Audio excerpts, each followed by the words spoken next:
Taz Rahman, who takes a great photograph, did a great interview, and also great poet. Thanks, Taz.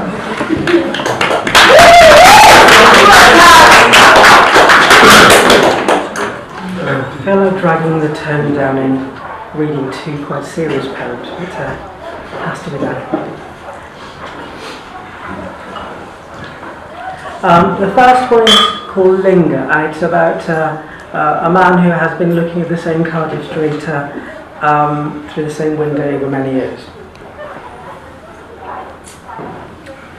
A spider crawls through the mornings, marinades a leery play. I watch, I sip tea, get undressed for the day to be. Up above, other insects chide, squirm, pagawani, shwarala. Cobwebs adopt seasons, swaddle love, rattle eyeballs, shield the jawline. Clouds blow smoke, grind follies, seep moisture, splashes become pearls.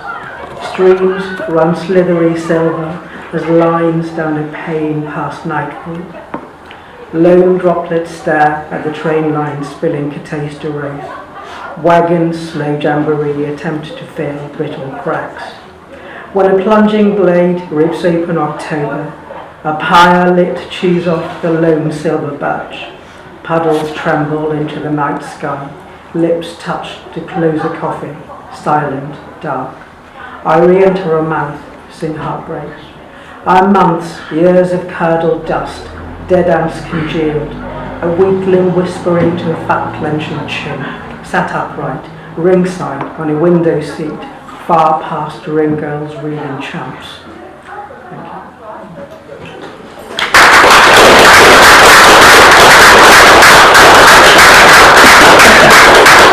The second poem is even darker. It's called Chocolate, and it's about racism. Combat 18, a neo-Nazi terror organisation, was founded in 1992. Its members have been suspected of being involved in a number of vicious attacks on people of colour. There have been reported deaths across UK, Germany and Canada, although most attacks have gone unreported. Once, the one to the left snapped, submerged in Cadbury's fruit and nut, fresh from the fridge. Every so often, they have to be glued back. Mr. Kochak, the dentist, says there's nothing to hold them in for good, blotting them back in the metal he had drilled. I remember his anaesthetic needle piercing the pink of the gum, a dagger easing itself back into its own sheath. The body was ready this time. I felt no pain. I have taught myself to bite with the incisors, avoid the molars. If I had the balls, I'd glue them back in the bathroom mirror each time they snap. If I had tears, I'd mourn, save myself from the dentist chair.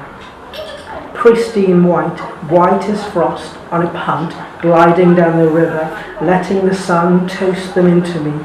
Varnished, tarnished, their darkest sheen, still white, never afraid, never be me.